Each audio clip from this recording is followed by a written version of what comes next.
Hey, it's Murph and Andy, and we love talking sports and more. Catch us live at 1 o'clock every Monday, Wednesday, and Friday right here on Iowa Everywhere. And if you miss it, just go to iowaeverywhere.com. You can watch or listen there or wherever you find your podcasts.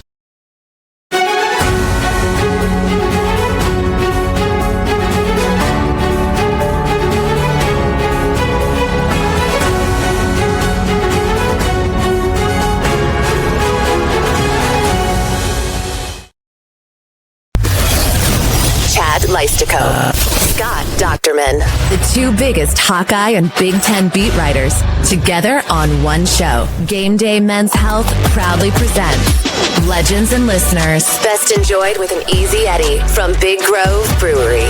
This is Legends and Listeners, exclusively on Iowa Everywhere.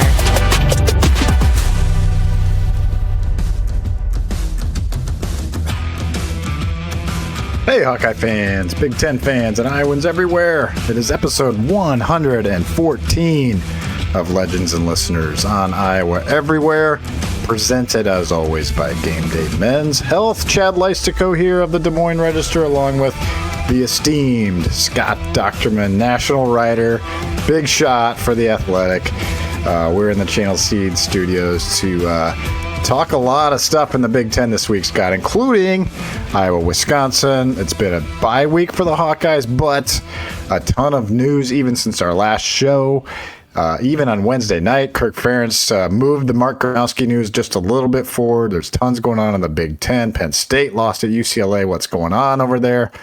Scott, what did the Athletic have you doing over the Iowa bye weekend?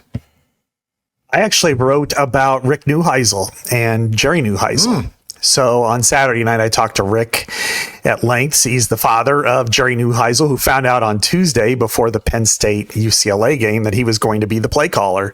And he got about 4 hours sleep that night. And in fact, what's funny is, my teammate Bruce Feldman broke the news to Rick Neuheisel. He's like, I don't know what you guys know over there, but he calls me and I'm like, I hadn't heard that. And so he calls his son. He goes, yeah, that happened about 3 minutes ago.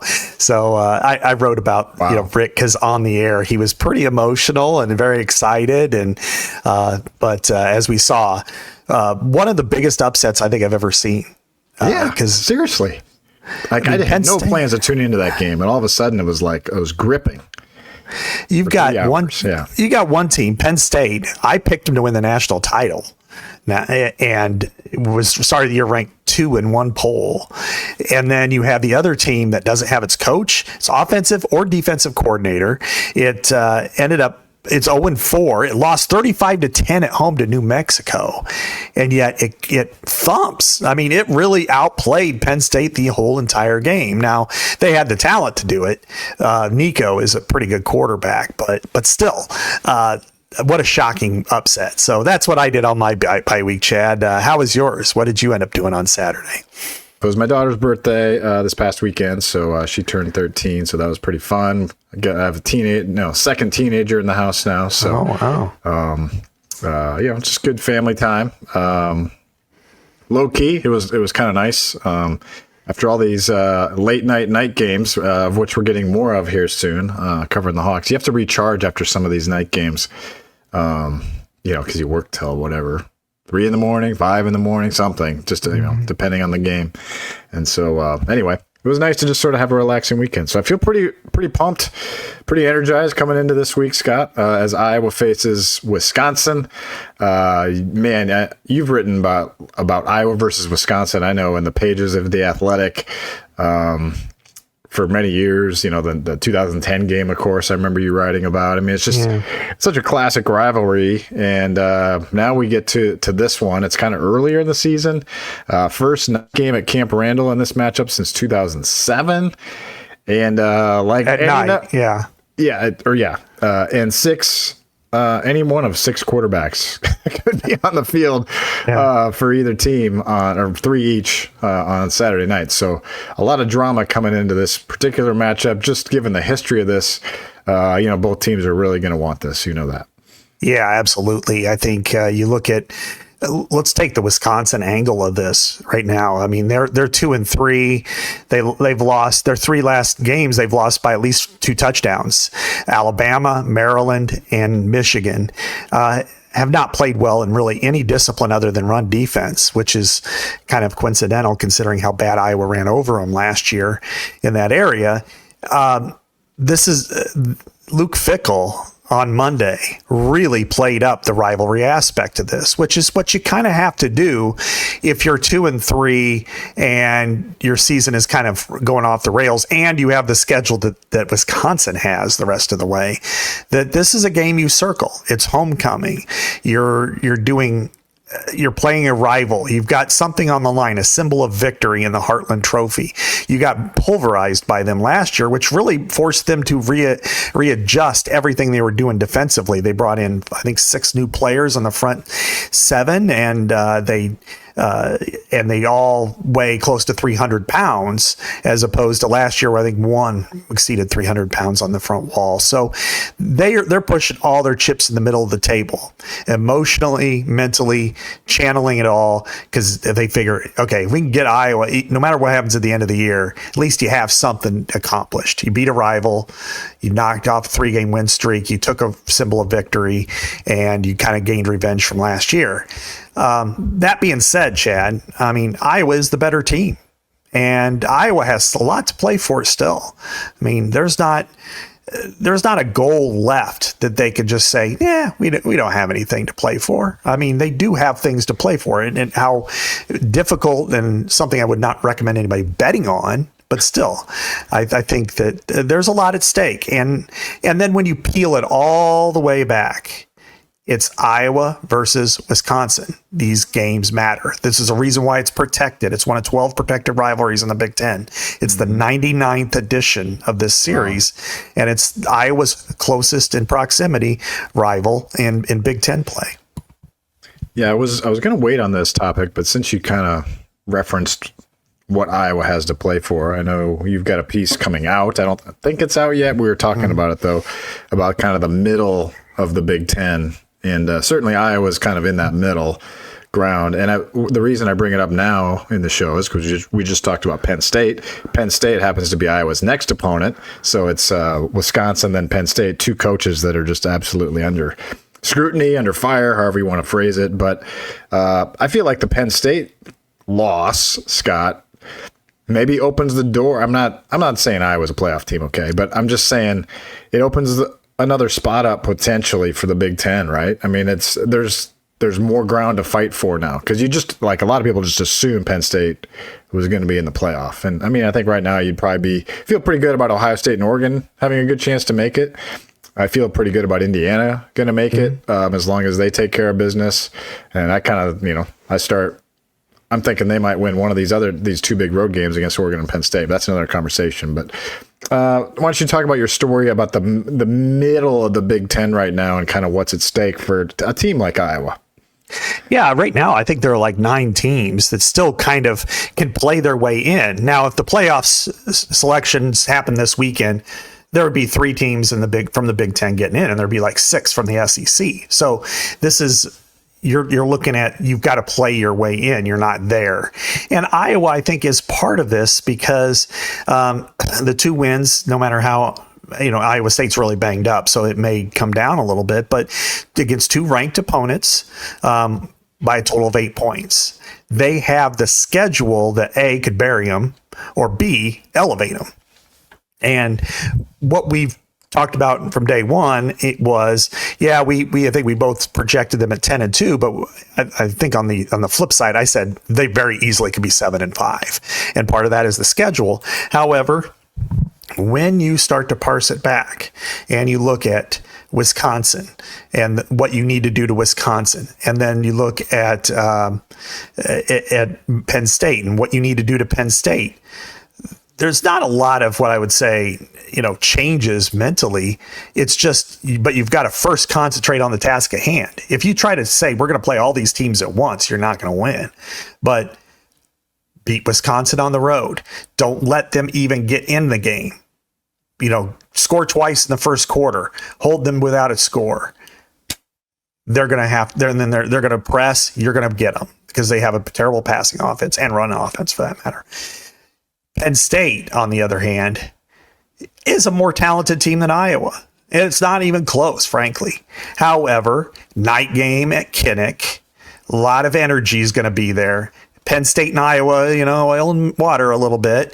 And when you have a team like that that's desperate, I assume they're going to probably beat Northwestern at home this week.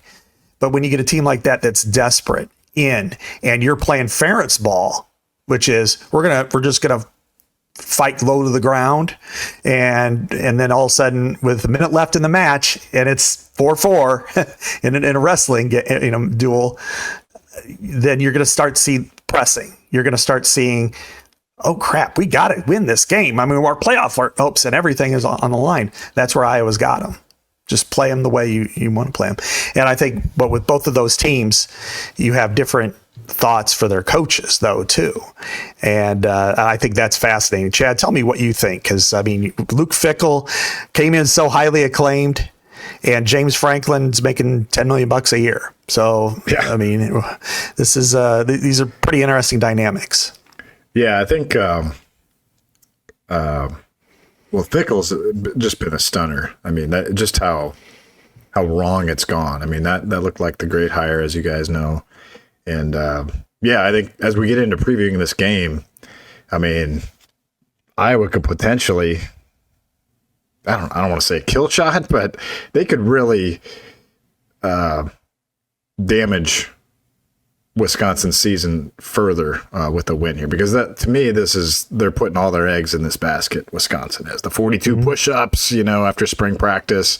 I pulled out the quote and put it in my column that went up this morning about from back in April, I think it was. He was like, where their linebacker couldn't believe that they gave up 42 to Iowa. Like, he's like that team, we gave up 42. You know what I mean? Like, it's all you have to do is play that in Iowa City and get plenty of disrespect and have that quote, come back and work against you if you're Wisconsin. So I think this and Aaron, I asked Aaron Graves about it the other day, and he was very aware of it.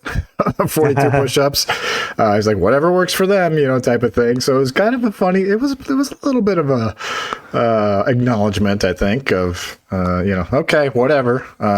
Let's see how it goes on the field. So yeah, I think the opportunity there is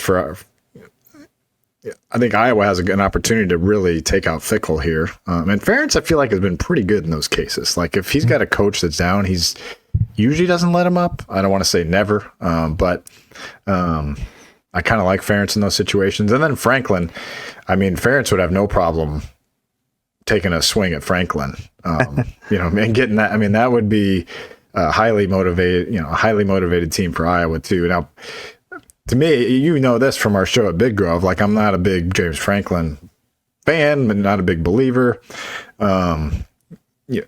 Assembles great talent, but I think, just the top 10 record to me is just, it's almost like, to me, the top 10 record at Penn State's almost like the Sweet 16 stuff for Iowa basketball. Like, at some point, you got to break through. Otherwise, fans are just going to be like, let's move on. After 15 years of Fran McCaffrey and Penn State, it's like, let's move on after, 12 years of Franklin? Is it 12 now? He started in 14, right? 14, gosh. So, yeah. So 12 years of Franklin, like, sure you had. But the thing is, like, when this stuff happens, it's like, oh, well, yeah, I guess we did only face, SMU and who was it? Boise to get to the semis, Yeah. You just sort of like, oh, it's like if you're a 5 seed and you got to the Sweet 16, we beat a 12 and a 13 to get there. It's like, okay. Right. Or, you know what I mean? Mm-hmm. The bracket just fell for you or whatever. So, I think he's in big trouble. I think he needs to find another out, honestly. Like, unless they win out, they got to play Ohio State yet. They got to play Indiana yet. They got to play at Iowa yet. I mean, I think they play Nebraska too. I mean, that Nebraska's going to give them everything they want to handle there. I mean, if they're not with it, Michigan State. Yeah. I mean, if they're not with it, they could go 7-5 very easily. Here's the thing. This is in 4-year blocks. Penn State has had these drop-offs, that they've been expecting to be really, really good, and they fall into mediocrity. In 2017, that was their year to follow up their Big Ten title with a potential national title. And they had Saquon Barkley, as we know. We saw him at Kinnick Stadium in a great game, but they were top 5 and they fell all the way down.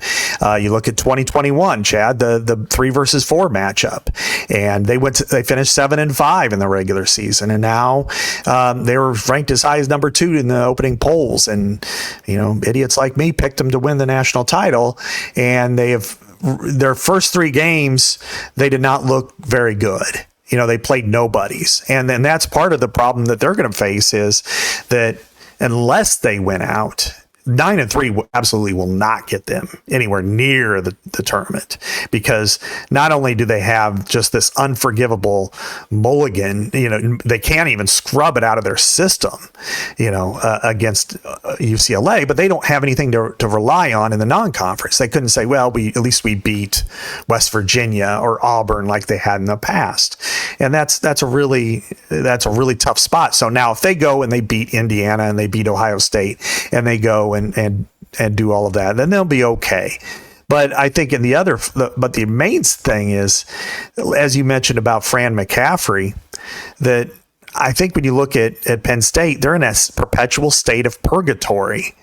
And the problem with that is that when you don't rise from beyond this level of good, and you never ascribe to great, or whatever your level of good to great is, then you're going to really suffer with the fan base. And as you mentioned about Fran, after 15 years not getting to the Sweet 16, that's really a tough grind. And I think when we look at James Franklin there, that 1-15 against top 5 competition. Hell, he's 2-18 against top 6. The only 2 wins that he had against the top 6 came in 2016.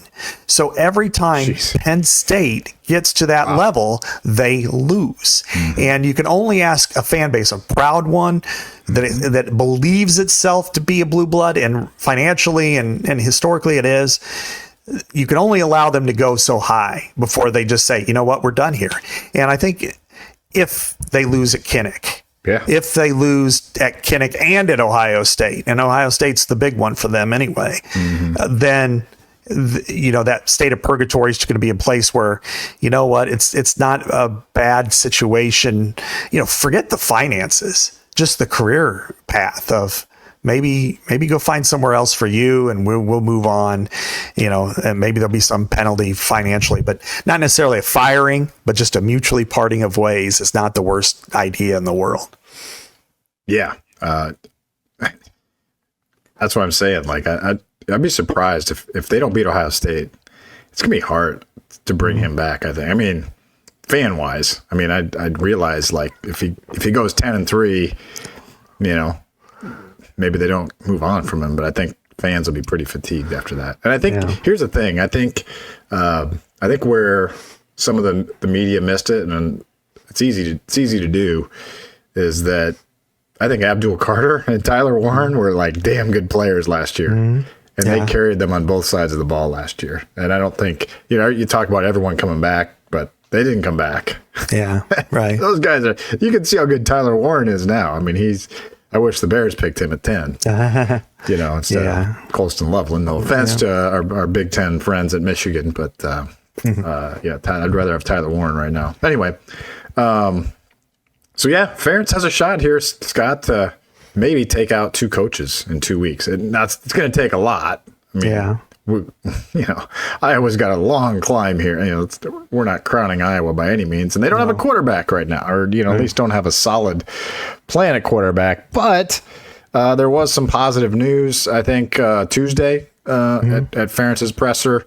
He was almost saying he said pleasantly surprised or legitimately surprised that Gronowski was able to practice Monday and Tuesday. And then listen to his radio show on Wednesday night, Scott, and here are just a couple quotes I sent to my text group. But he said there were no flare-ups in practice this morning, like no swelling. There you go. You got some of it up there on from my Twitter last night. And he practiced just fine, according to Ferentz. He says, right now it's realistic to think he'll play. Nothing's written in ink right now. And then he said there's room for optimism on that front. And then he said, hopefully just one guy starts and finishes, but we'll be ready with all three guys. So that tells me that's about as far as Ferentz is going to go as to saying Gronowski's going to start. So I feel way better than I did Tuesday morning that Gronowski will play. It sounds like he has come through this week with minimal swelling in that knee. And I do think it's a pretty significant injury, but I think he's damn tough, and he's been rehabbing for about 11 straight days here to try to get back. And quite a difference from the previous quarterback, right? Yeah, I think the other one. I don't want to take too many shots, but still, yeah, wow. If he comes back from this, man, fans are really going to rally around him. And they should. I think, yes, the first quarter of his first game was a tragedy in some ways, but ever since then, he's really proven his mettle. And I think if you respect him for the player that he is, you could see why all of his teammates at South Dakota State responded to him, the intangibles that he brings, the toughness, the grit, the leadership, and he's displaying it. They know how tough it is to come back from any kind of knee like this. And yet here he is. He's out there doing it. Now, what is this? He'll say he's fine. And it's kind of like this degree when you deal with football players particularly, but athletes in general. And it's like, oh yeah, I'm fine. Or I feel good. Good means he can play. Fine means I'll suck it up and do it. And that's just the way they talk. And I think in his case, I wouldn't want to speculate on draining the knees, but I think that's probably part of it when you start talking about, some sort of a swollen and possibly sprain, but he's here for a reason, and he's already got his degree. He's a mechanical engineering, graduate. He's smart. He's here to get his master's in football and play at the next level. And how do you do that? Well, you show your grit and toughness and go win in a tough road environment. As we said, Wisconsin will be rocking. This isn't an 11 o'clock kickoff where all the fans are still slamming their last couple of beers. It'll be hopping, and it's homecoming, and they're wearing throwback uniforms from 1978 to 90, which of course Iowa was 12-0-1 against those uniforms. So it's kind of funny. Are they trying to get a return to the past to win that? But at the same breath, they are honoring Monte Ball, who did score the game-winning touchdown in the greatest, probably the greatest college football game I've ever covered, frankly, was that 2010 31-30 game. And it was, I remember talking to him after that because we couldn't tell if he was down, he was in, or he fumbled. It just happened so quick because he got crushed by Micah Hyde, I want to say. And I think Tyler Sash was in on it too. And he just said, if I would have fumbled there, I never would have played again. They wouldn't have played me. And instead he's a college football Hall of Famer. I wonder what replay would have done with that play. It did replay. Oh, they did? Yeah. They had reviews in 2010? Yeah. It was a long time ago. But originally he was ruled down at the 1. And then replay came back and said he scored. My memory, yeah. Yeah. But, you were out in Washington, D.C. anyway. But but it was actually really at the time, it felt like a really good move for Iowa because they did have an offense that could get down the field. It's just one of the questions I know that Kirk talked about on his radio show about game managing the moments wasn't his forte in 2010, and it was proven pretty damn accurate in that game. That was what cost him with one of his best teams. They were 7-5 in the regular season, but that was a team that easily could have been in 10-2, 11-1 territory. Yeah, well, it'll be fascinating to see if Gronowski does go, what he's like. Ferentz saying on Tuesday that they are going to kind of assess where he's at confidence-wise. They're not going to throw him out there if he's, C.J. Beathard in the 2016 Outback Bowl. I hope not. Yeah, no, so he didn't quote that, but I'm just saying, you don't want that kind of quarterback out there. Now that was a tough guy too. Yeah. But I think it'll be interesting to see. I guess you would think he'd be limited running wise with the knee. I think that hurts him in the red zone, Scott. At this point, I think I'm of the mindset he is going to play at this point, where I was on Tuesday a little bit still more on the fence. Mm-hmm. Now, it doesn't mean it doesn't mean for sure, but it just feels like the way Ferentz spoke on Wednesday night that this is trending towards, okay, Mark, you're our guy. We don't want to use Hank Brown if we don't have to. And, I think the way he played against Indiana with a lot of short passes, I think that's the game plan anyway in this one. Short passing game is going to be more effective than anything against Wisconsin. There's, the one thing that they've done well on both sides of the ball, the only thing they've really done well is stop the run. And after that, though, I mean, they allow 75 yards rushing per game, despite allowing, it seems like 1 million points, but actually defensively they allow about 20, but a lot of those were from the first couple of games that they really held down their opponents.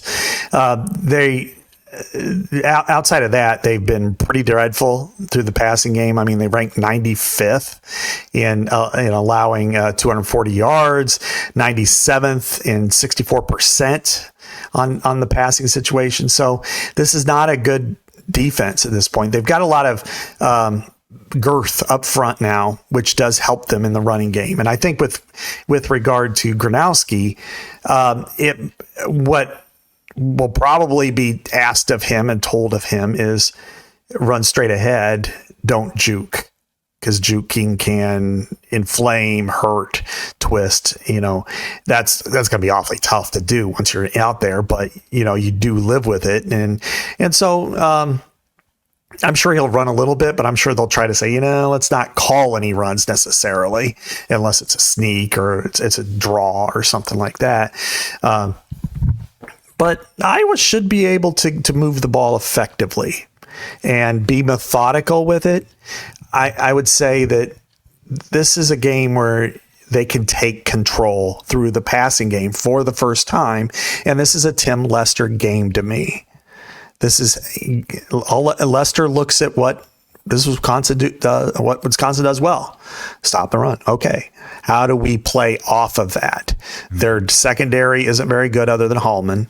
Their best defensive player is out. Preston, what's his last name? I can't remember.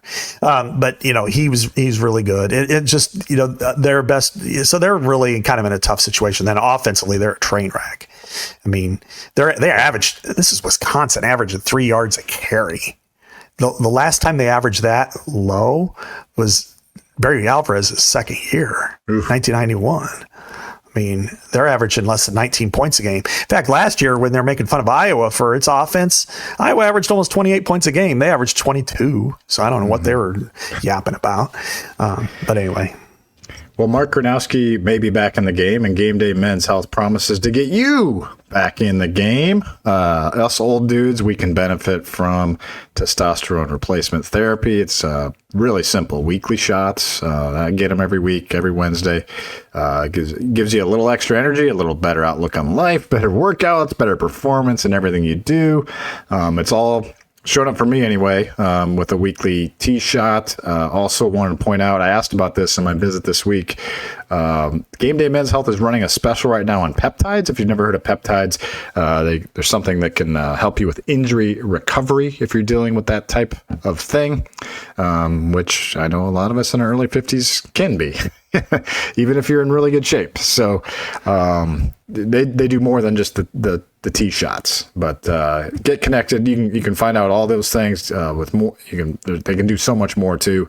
Get connected with Game Day Men's Health with a private, free, no obligation consultation at GameDayMen'sHealth.com, or just stop by one of their locations that keep getting busier and busier in Ankeny, West Des Moines, North Liberty, and also now in Naperville, Illinois, with this particular Game Day group. So family owned and operated. So really appreciate Game Day.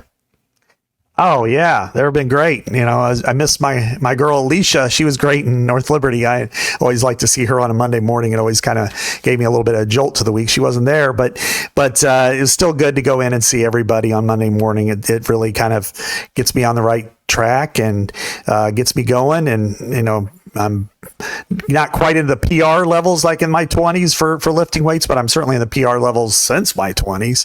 And awesome. And then of course losing weight to go along with it. It's been fantastic. I've heard from several of you that have decided to take the plunge. I think it's definitely worth it. You'll feel better, and it's subtle. That's the good part. It's not like Ivan Drago in Rocky IV where where they checked it with steroids and he's out there punching people 2,200 pounds per inch, but you don't feel like that. No, it's safe, it's healthy, it's effective, and you just kind of gradually feel better. And at our age, we may look younger than 52 in my case, 51 and 3/4 in your case. Yep. But we feel it quite a bit, and this helps us smooth that out.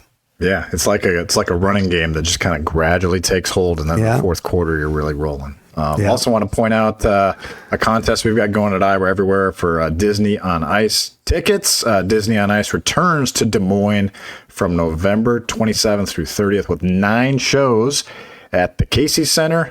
Enter to win a 4-pack of tickets to see this magical adventure featuring Frozen and Encanto. The contest runs through Thursday, so today. We will pick winners and announce them live on Two Guys on Monday's show, October 13th. So now's the time to enter, like now. If you haven't already, get your name in there, iowaeverywhere.com. I think this game, Scott, is really pretty simple, really, for Iowa. It's don't screw up, but don't be too chicken. Don't try to, because Wisconsin wants to slow you down. You've got some incredible stats about how Wisconsin wants to play. Wisconsin wants to play like Deacon Hill, Iowa. Like seriously, they want to get you to the fourth quarter and find a way. And you just can't let them, I don't think. I think and it's going to be tough because you're going into a night game environment in Camp Randall. So I assume the students will actually be there for kickoff. I mean, I know they don't show up for the 11 a.m. until the second quarter, but I would think they'd be there for this one. Like you said, homecoming, they need this one. The wagons are circled, 42 push-ups. Iowa knows what it's getting into, and Wisconsin just wants to, slow the Hawkeyes down, which is crazy to say. Yeah, I know. It could be the longest, slowest game of all time. Well, they're 5th in the country in time of possession, which is just insane that they only average 109 yards rushing per game. And yet here they are 5th in the country. And even crazier, though, is that they've run the 112th most plays. So they average almost 32 seconds per play. I mean, it is just like, you've got to keep your eyelids open, with 10 seconds left on each play. I mean, it's funny. I asked Kirk about it the other day, and he brought it up because, in practice, we just got to slow the tempo down, but it's so different though from when you get these up tempo teams and, like the next couple weeks when they play Ohio State and Oregon, they're going to get some religion on this, but seriously, they're going to slow it down. And I don't know that it plays into their favor in this game though, because Iowa's run defense is really, really good. I mean, Iowa's 3rd in the country in yards per carry allowed at 2.4, and they're averaging 3 yards a carry. So do the math on that. They just, Dylan Jones is a pretty good running back, and maybe he'll break out for a couple of decent sized runs, but their offensive line, they've had 3 starters pretty much out. Jake Renfro, I don't know if he'll play or not, but he didn't play last week. Really good center, and yet they could have a real tough time with Iowa. And then their passing game, they're gone to quarterback number 3. So Hunter Simmons, who played at Southern Illinois last year and played 3 games, got hurt for the season, transferred to Wisconsin, and now he was 3rd string, and now they've decided to make him number 1. And so this is not This is not a team that we've grown to accept watching from Madison.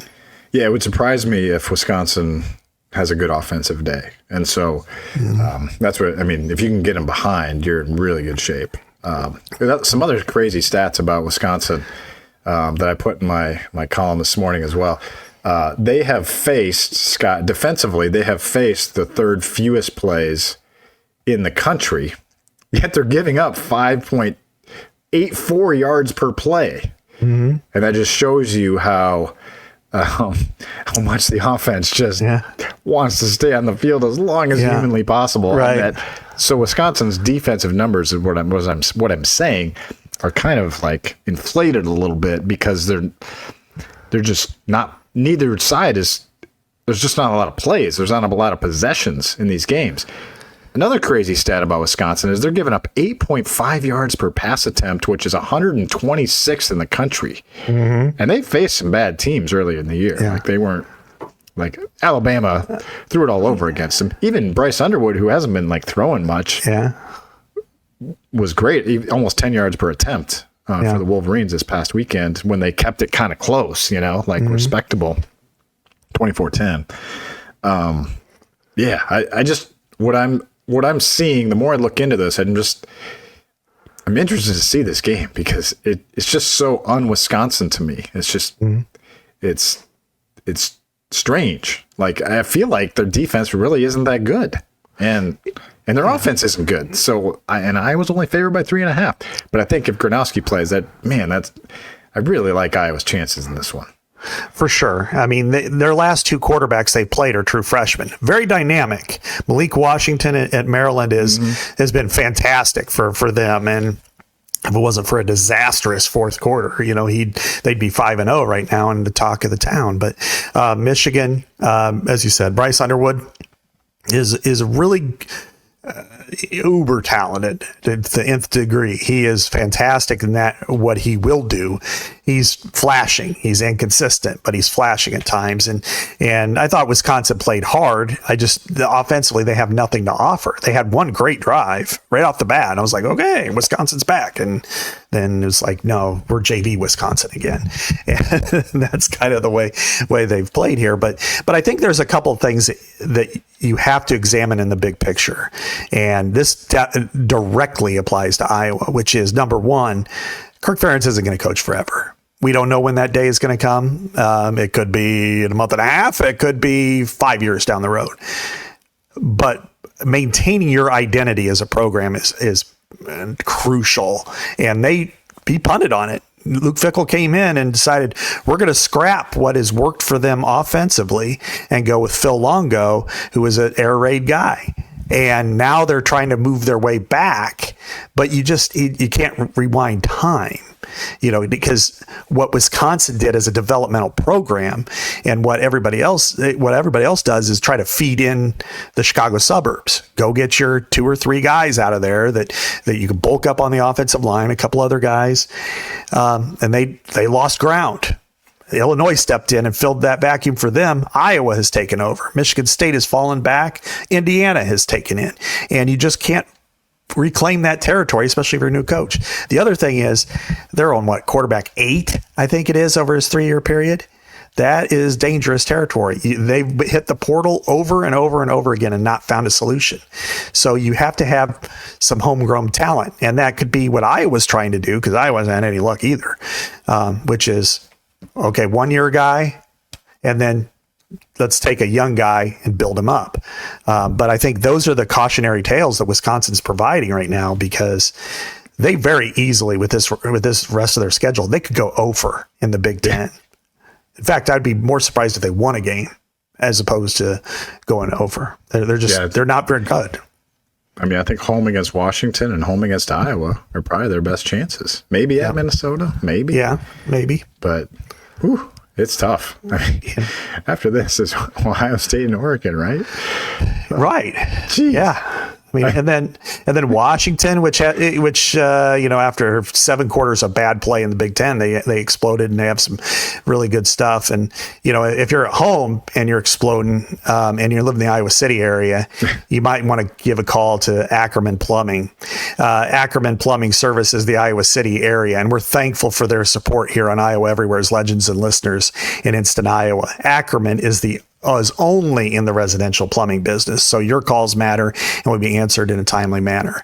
Whether it's for a plumbing emergency, routine service and maintenance, equipment replacement, or upgrades like tankless water heaters and water filtration systems, call Acriman. We love a business that is growing too, and Acriman is looking for another service tech to join their team. If that's you or you know someone, reach out to Acriman Plumbing. Shout out to the Acriman team, Corey, Stacy, Aaron, Nathan, all the rest. So visit Acriman-plumbing.com for 5-star residential plumbing services in serving the Iowa City region. So speaking of plugging holes, filling pipes, whatever you want to say,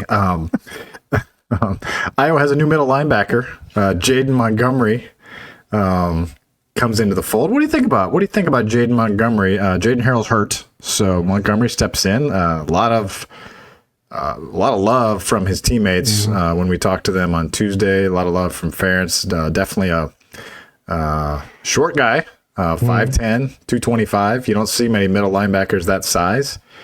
But what do you make of this change, Scott? How big of a deal is this? It is a little bit shorter than Jack Campbell, that's for sure. 7 inches, yeah. Yeah, I don't think the height is an issue at all.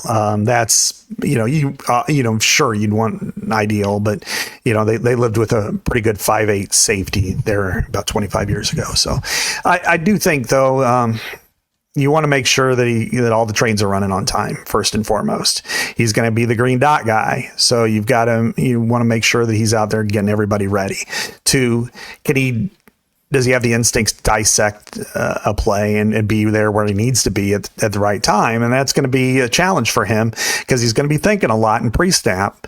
And can he diagnose and react and hit?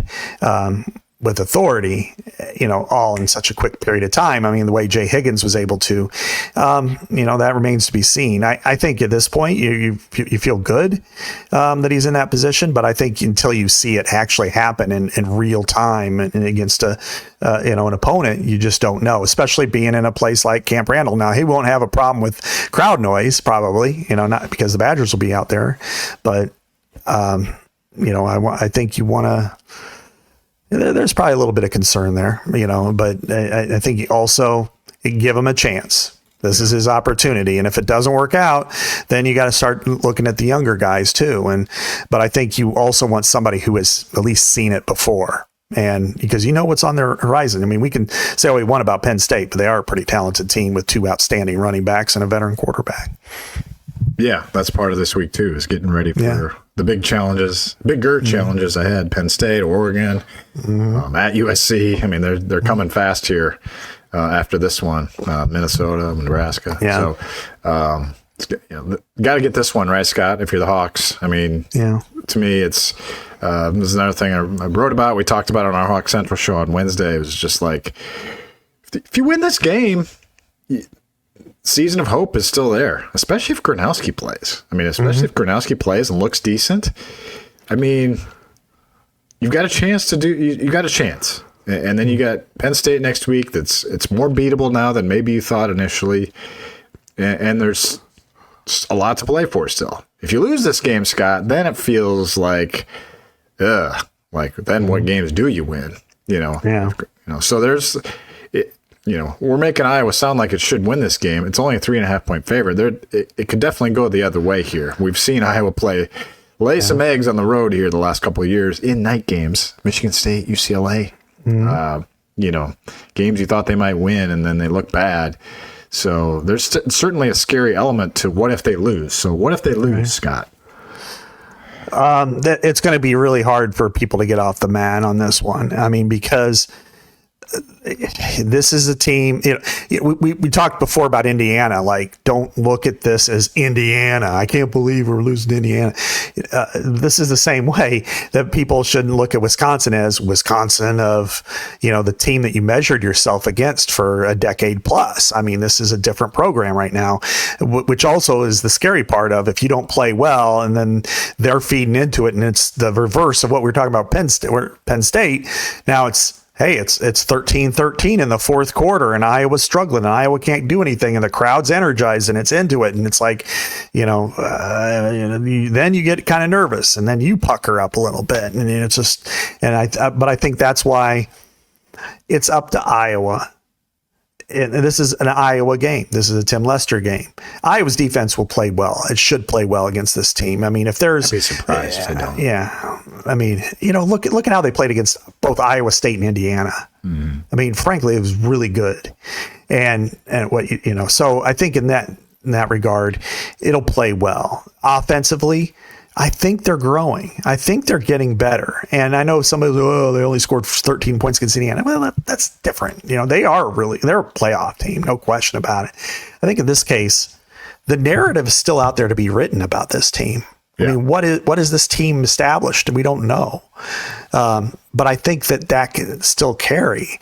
I've seen these seasons before. I remember in 2008, which this has some compelling comparisons here, which is they were 3-3 to start, and then they took off, and they were really, really good at the end of the year. Now they were only 8-4, but they were a really good 8-4 at the end of the year. And I know nobody wants to hear that now, but I think what you want to say is try to be the best you can be. Mm-hmm. And being the best you can be is going out and playing as well as possible. And if they play well at Wisconsin, then they're going to win this game by a minimum of 2 touchdowns.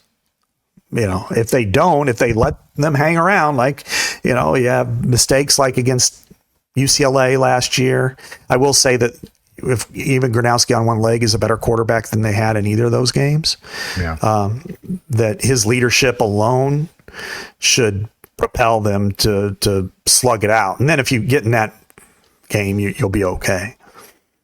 I'm so fascinated to see what Gronowski does. I mean, assuming he plays now, I'm kind of in that mindset that he's going to be out there, probably with the brace back on, I would think. But fascinating. Another team that's kind of cracking the season open. Saturday is the Iowa Wild. They're sponsoring Legends and Listeners this week to promote their home opener, Saturday, October 11th. Same time as the Hawks game.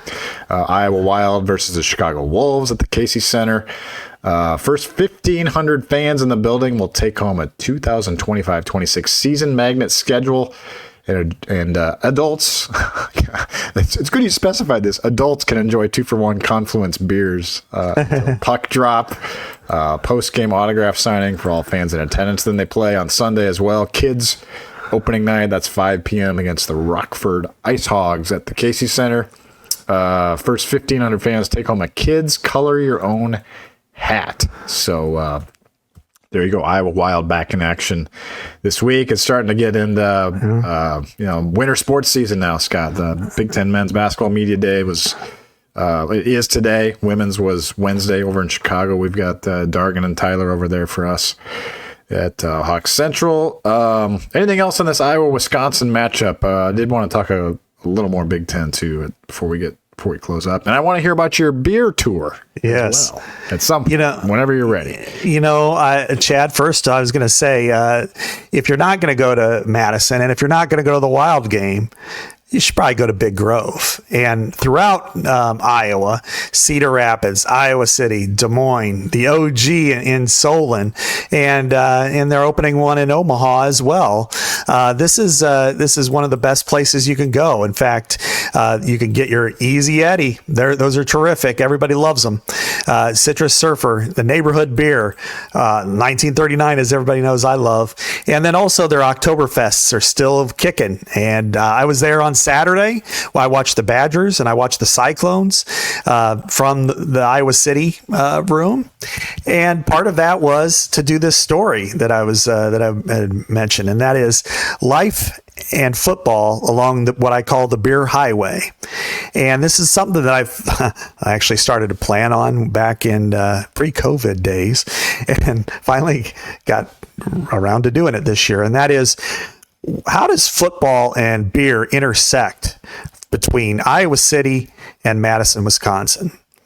And as we know, it's an important part of the culture of Madison, of Wisconsin as a whole, but also in eastern Iowa. And so I started out in Iowa City. I went to Big Grove, which we know, a huge place.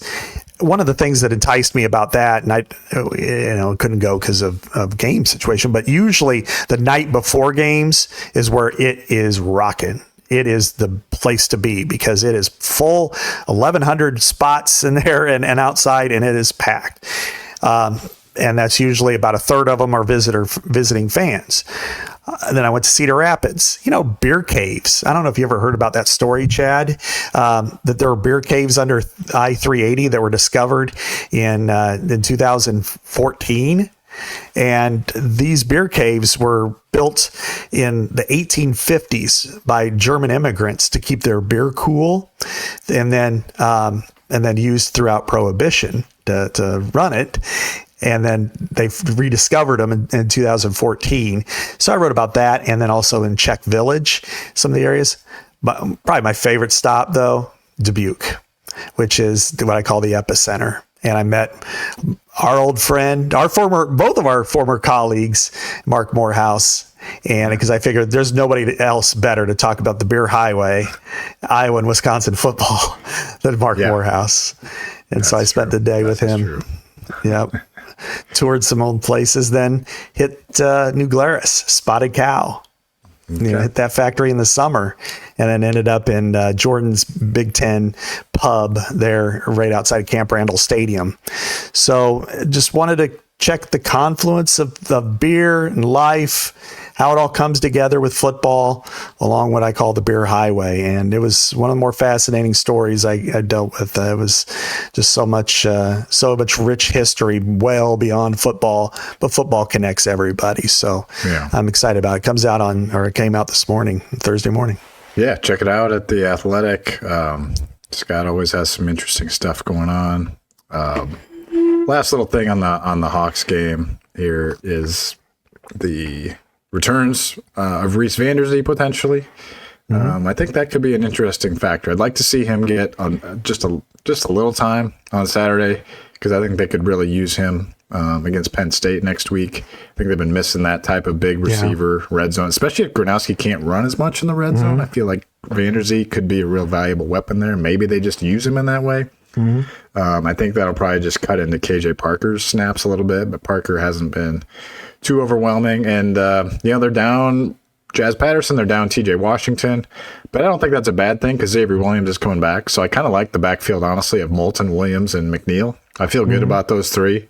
So, and then health-wise, we didn't get to the only lineman that came on Tuesday was Cade Pieper, but Bo Stevens and Jennings Dunker are back. So I think this bye week has helped those guys get back in the fold. So, really the overall pretty healthy, other than, Gronowski and linebacker. And defense is pretty healthy, honestly. Like, that's the only position that's really hurt right now is middle linebacker. So, I don't know. I feel, if they could get a win, if they could win this game, I just feel like the vibes would be so on fire going into that Penn State game, especially if you kind of win it, like with Gronowski being a little bit of a hero type thing, like, tough guy hero leads you to win, and I don't know, beat Wisconsin for a fourth straight time. I mean, there's just a lot at stake this Saturday night for Iowa. That's my last thought. Oh, you're exactly right. I mean, this team needs a narrative. This team needs an identity to some extent, and Mark Gronowski gives it to him. And he's someone that we looked at all offseason as this guy. And, in the first quarter kind of clouded everybody's thoughts. And then, he didn't really throw for a lot of yards. He still hasn't thrown for a lot of touchdowns, but I think overall he's been really effective in what they've asked him to do and what he's capable of doing. And so going up there, if he plays the hero part, if he's the tough guy, if he grits it out and they win where I would say decisively, and that just means they clearly look like the better team, they play well, then I think, first of all, it gives, everybody in Iowa a great story to write about, which is always good this time of year. But it does give, okay, everybody feels a little bit better about your team. And then you're playing Penn State, another rival, I think, and it'll be, and you're talking about an atmosphere. Night game at Kinnick, and I know it's 5 out of 7, and some people don't like that. I don't know how you cannot like it, but some people don't. But I think going, striped environment under the lights, there's magic under the lights anyway, and playing it's still a big time opponent. That's gonna say something. And if Iowa runs that trio, Wisconsin wins, beats Penn State, plays Minnesota, erases the whole invalid catch signal loss, and then you have another bye, and then you're playing Oregon after that. Then you've got a nice arc building, and then you can really put your focus into that one basket. But Iowa does have to get past a rival that has everything gunning for them the whole offseason. That's 42 push-ups. Mm-hmm. So you're going to get their best shot. That crowd's just like yours. They just wear red. So that they're going to be rocking because they're going to say, we may have sucked this year, but at least we got Iowa. Yeah. One point of emphasis that the players talked about Tuesday was showing up ready to play. They always talk about you win the week in practice, but I think it was the UCLA game last year that they talked about it specifically. Maybe it was Michigan State. It was one of those two. Yeah. Where they had a good week of practice, but they just didn't show up ready to play. Yeah. And obviously that showed up. And I honestly think that they didn't. I honestly think that showed up in the first stage of the Rutgers game too. And I think that's why that they defensively. Yeah. It was defensive players talking about Herkett and Graves both talked about this. Yeah. And I think that's an emphasis too. You got to be ready to go because you got to match this environment. And I think if Iowa's ready to go, if they say what they're talking about, I think they'll win. I got them winning by 10, 23-13. Yeah. I would go 20 to 10. I think that, and I think it could be more than that. Yeah. Yeah. I think it could be more than that. They're not nearly, this is night and day from 2010. I mean, they won 10 games that year. They were pretty good. And Iowa had to come back to win that. I think they were down 10 to nothing. Right? Yeah, they were down 10-0. Yeah. And they came back and won 20 to 10. And that was one of their many, hold on to the rail moments, and, for a while. And just because they won by 10, it was, I think they could win more decisively than that if they play well, because really you just look at they are set up for Iowa's defense because they want to play physical. Obviously, that's the only way they can. They have a third quarterback. I think their receivers are capable, but one point I did want to make when you brought up Reese Vanderzee. Mm-hmm. Without having a true tight end being a force right now, having somebody like that, you could run some tight end type routes in the end zone, in the red zone, because you've really missed that, I think, without Addison Estranga, and so maybe that's something that they just put in piecemeal 10 to 12 plays, but try to get them back, in game shape a little bit, and then activate that a little more for Penn State. But overall, I felt like Kirk seemed pretty confident this week. Yeah. And again, they're targeting you, target them. And I'm sure Iowa's staff has no problem doing that because they took a lot out of you. And this is the 99th meeting between these two rivals. And if Iowa wins, it's 49-48-2. Wow. So it tells you historically why these teams measure themselves against each other. Biggest game on the Big Ten calendar this week, of course, is Indiana at Oregon. That's a 2:30 game on CBS. We'll have to get into the stadium as early as we can then, Scott. To watch that one. That's going to be fun. I know you're high in Indiana. That was a 10-point line. It's now moved to like 7.5. So I like Indiana. I've picked Oregon to win the Big Ten, but I think Indiana keeps this one close and maybe even wins it. Oregon's coming off the Penn State win. Mm-hmm. I think Indiana got its big. They got a little wake up call last week at Kinnick, or 2 weeks ago at Kinnick, and I don't know. I'm not saying they're going to win. I just think it's going to be close. I like this as about a 4 to 7 point win for Oregon. I agree with you. I think it's going to be a very competitive game. They had their scary situation too at Happy Valley.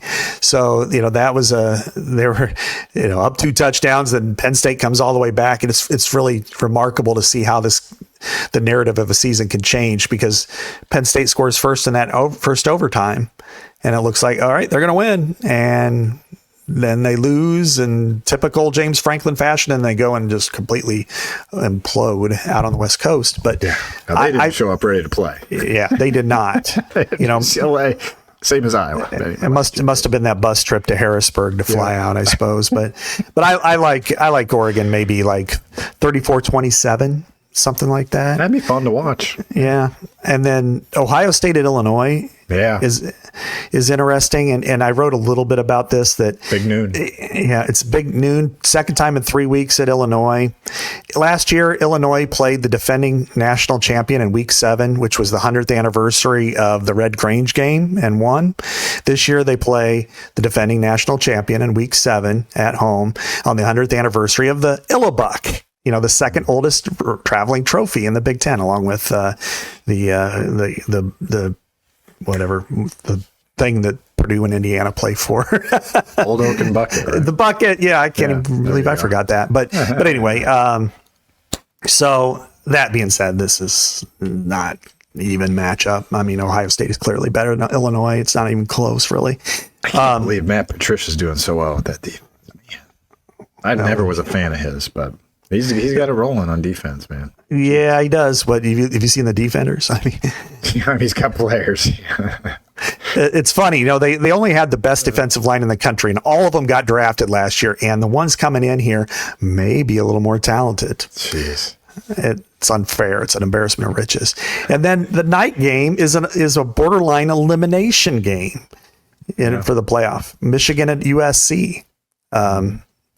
Now that's a helmet matchup if you ever want one. That's like old school Rose Bowl matchups. Yeah, no kidding. In the Coliseum, so that'll be on NBC. So there's your lineup. You got Big Noon, Ohio State, Illinois. You got Indiana, Oregon on CBS, Michigan, USC on NBC, and then of course the Hawks on FS1, 6 o'clock. And don't forget about the Huskers. On the Huskers, they play Maryland. Maryland, that'll be interesting. 4-1, and Nebraska's going a day earlier than usual. They're going on Thursday instead of Friday.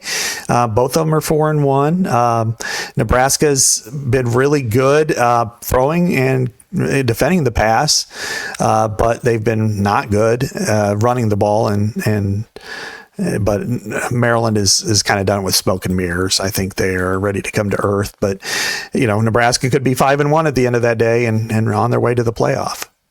There you go. We'll see. We'll talk about it. We'll talk about everything next week. We'll be previewing Iowa Penn State. We'll be recapping where things stand after Iowa Wisconsin. Fun time of year, Scott. Appreciate you. And we'll be back with you on Legends and Listeners from Channel Seed Studios, only on Iowa Everywhere next Thursday.